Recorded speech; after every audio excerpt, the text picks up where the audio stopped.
Una voz sin fronteras presenta Restaurando las sendas antiguas, el Evangelio eterno. Vi volar por en medio del cielo a otro ángel que tenía el Evangelio eterno para predicarlo a los moradores de la tierra, a toda nación, tribu, lengua y pueblo. Otros de los pasajes más mal interpretados, sacados de su contexto, es el que hallamos en la carta del apóstol Pablo a los hermanos de Colosas, en el capítulo 2, versos del 13 al 16. Nos dice así la Sagrada Escritura: y a vosotros, estando muertos en pecados y en la incircuncisión de vuestra carne, os dio vida juntamente con Él, perdonándoos todos los pecados, anulando el acta de los decretos que había contra nosotros, que nos era contraria, quitándola del medio y clavándola en la cruz, clavándola en el madero, como dicen otras versiones, y despojando a los principados y a las potestades, los exhibió públicamente, triunfando sobre ellos en el madero. Antes de entrar en el verso más conflictivo, más mal interpretado, debiéramos entender qué significan estas palabras. En ningún momento Pablo violó la ley. En ningún momento Pablo violó el sábado, el día de reposo, el Shabbat. En ningún momento él fue desobediente cuando entendió que Yeshua de Nazaret era el Mesías prometido. Y él se convirtió en un verdadero creyente. Y él está diciendo a los hermanos de Colosas, y nos está diciendo a ti, a mí, a usted y a mí, y a vosotros, estando muertos en pecados y en la incircuncisión de vuestra carne, os dio vida juntamente con Él, perdonándoos todos los pecados. Él está diciendo aquí que antes de conocer a nuestro amante Salvador, estábamos todos muertos en nuestros pecados y en la incircuncisión de nuestra carne. Éramos pecadores, pecadores abiertos, pecadores declarados. Hacíamos el mal porque nos gustaba. Pecábamos porque dábamos rienda suelta a nuestros instintos carnales y pecadores. Y él dice, perdonándoos todos los pecados, cuando hemos aceptado a nuestro amante Salvador y por medio del bautismo en su nombre, no en el nombre de tres, el bautismo en su nombre, tal como indica todo el concepto de la Escritura. No podemos tomar Mateo 28, 19 y hacer un dogma cuando todos los demás bautismos fueron hechos en el nombre del Hijo, inclusive cuando Israel sale de Egipto y cruzan el Mar Rojo. Pablo dice que fueron bautizados en la nube y en el mar por aquel que los seguía, por la roca que los seguía. Y la roca era Yeshua. Cuando uno acepta al Salvador como su Salvador personal y nos sumergimos en esas aguas de la muerte que debiera producir la muerte al viejo hombre, la muerte al pecado que había en mí, dice, perdonándoos todos los pecados. Todos los pecados cometidos en mi ignorancia, al aceptarlo a Él como mi Salvador personal. Y en el rito de sumergirme, no es porque el rito de sumergirme tiene algún poder, sino que esa es la manifestación pública de haber abandonado al viejo hombre y ser ahora una nueva criatura. Y el bautismo significa la muerte al viejo hombre y una nueva criatura para la honra y la gloria del Creador. Pero ese fruto tiene que haber salido antes del bautismo, porque el bautismo no va a producir ningún fruto si primero no ha sido hecho. Sigue diciendo el verso 14. anulando el acta de los decretos que había contra nosotros que nos era contraria, quitándola del medio y clavándola en el madero. ¿Ves? La ley de Moisés fue clavada en el madero. No. Hemos estado compartiendo que jamás la ley de Moisés, jamás la ley moral, jamás la ley de los 10 mandamientos, jamás la ley moral de Dios, de Elohim, de Yahweh, fue clavada en el madero. Lo que fue clavada en el madero era todo aquello que iba en contra del pecado. Todo aquel sistema de sacrificios y ofrendas que teníamos que hacer antes de que viniera el Salvador por causa del pecado. La paga del pecado era la muerte. La paga de mi pecado será la muerte si no me arrepiento y si no abandono el pecado. Eso es lo que fue clavado en el madero, la sentencia de muerte que había contra nosotros. Sigue diciendo, y despojando a los principados y a las potestades, los exhibió públicamente, triunfando sobre ellos en el madero. ¿Acaso no triunfó el Salvador sobre el madero?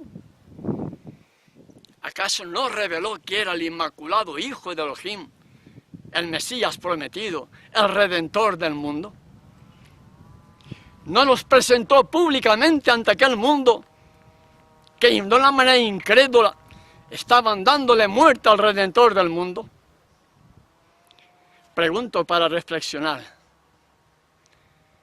Allí habían fariseos, habían escribas, habían miembros del Sanedrín, había populachos, dirigentes del pueblo, había guarda romana, ¿verdad que sí?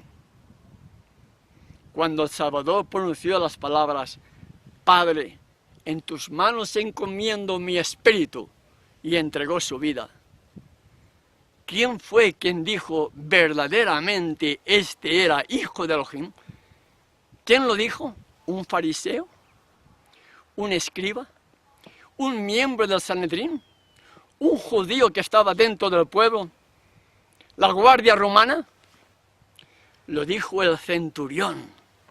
Un pagano vio en la forma de morir de nuestro amante Redentor que él era el Mesías prometido. Y dijo él, no queriendo, salió de su propio interior, verdaderamente este era el Hijo de Elohim. Y todas las cabezas se giraron hacia él, porque es la manifestación pública del cielo que un testigo pagano iba a dar a conocer a toda aquella turba que estaba despreciando al Redentor del mundo el verdadero significado de la muerte del Redentor. Y ahora viene el verso más conflictivo para algunos que lo sacan de su contexto. Por tanto, nadie os juzgue en comida o en bebida. Ahí termino de momento. Pregunto, ¿a quién se le juzga? ¿Al transgresor o al obediente? Al transgresor, ¿verdad? Pablo está diciendo a los hermanos de Colosas, y nos está diciendo a usted y a mí, pórtate bien en lo que comes y en lo que bebes. Porque si decimos que la ley de Moisés fue clavada en el madero, fue anulada, y metemos todo este verso en el mismo contexto, usted entonces podía estar comiendo de todo, podía estar bebiendo de todo, y no creo que usted coma de todo, ni beba de todo, ¿verdad que no? Usted está guardando parte de la ley de Moisés. Usted está guardando parte de la ley de Moisés. Y Satanás no desea que usted guarde las fiestas solemnes, porque si viola parte de la ley de Moisés, está violando toda la ley, porque ese es el cumplimiento de la ley. Porque si guardamos toda la ley, pero violamos un solo punto de ella, somos culpables de todos, dice Tiago capítulo 2, verso 10, como lo hemos estado compartiendo con anterioridad. Por tanto, nadie te juzgue. Pórtate bien para que nadie te juzgue, para que nadie te critique, para que nadie te ponga el dedo sobre ti diciéndote lo que estás haciéndolo mal. Por tanto, nadie os juzgue en comida o en bebida, en cuanto a días de fiesta, luna nueva o días de reposo. ¿Usted guarda el sábado? Sí, ¿verdad que sí? Entonces usted está guardando parte de la ley de Moisés. Para decir que la ley de Moisés fue abolida, usted debería estar comiendo alimentos o animales inmundos, debería estar tomando líquidos inmundos y debería estar violando el sábado y la ley, porque todo fue abolido y todo está dentro del mismo contexto y concepto de Colosenses capítulo 2. ¿Entiendes, mi querido hermano y hermana? Todo lo cual es sombra de lo que ha de venir, pero el cuerpo es de Yeshua. Busque otras interpretaciones de este pasaje. Todo es sombra de lo que ha de venir, por supuesto que es sombra. Todo es una representación de lo que ha de venir. Representación, sombra de lo que ha de venir. ¿Y qué es lo que ha de venir? La perfecta santidad por medio del Salvador en nuestras vidas. El propósito de la ley, el propósito de la ley de Moisés también, es para que usted y yo lleguemos a ser santos en toda nuestra forma de vivir, para que podamos participar de esa bendición que dice, aquí está la paciencia de los santos. ¿Quiénes? Los que guardan los mandamientos de Yahweh y la fe de Yeshua. Y en esos mandamientos de Yahweh entran, a pesar de todos los pesares, a pesar de todas las críticas que usted pueda decir, entra la ley moral y entra la ley de Moisés, porque el Salvador no vino a abrogar la ley o los profetas, sino vino para cumplir, para dar cumplimiento de ellas y para mostrarnos a ti y a mí que si queremos podemos formar parte del Israel moderno, amándole y guardando todos sus mandamientos para la honra y la gloria de su nombre. Una voz sin fronteras presentó Restaurando las sendas antiguas, el Evangelio eterno. Vi volar por en medio del cielo a otro ángel que tenía el Evangelio eterno para predicarlo a los moradores de la tierra, a toda nación, tribu, lengua y pueblo.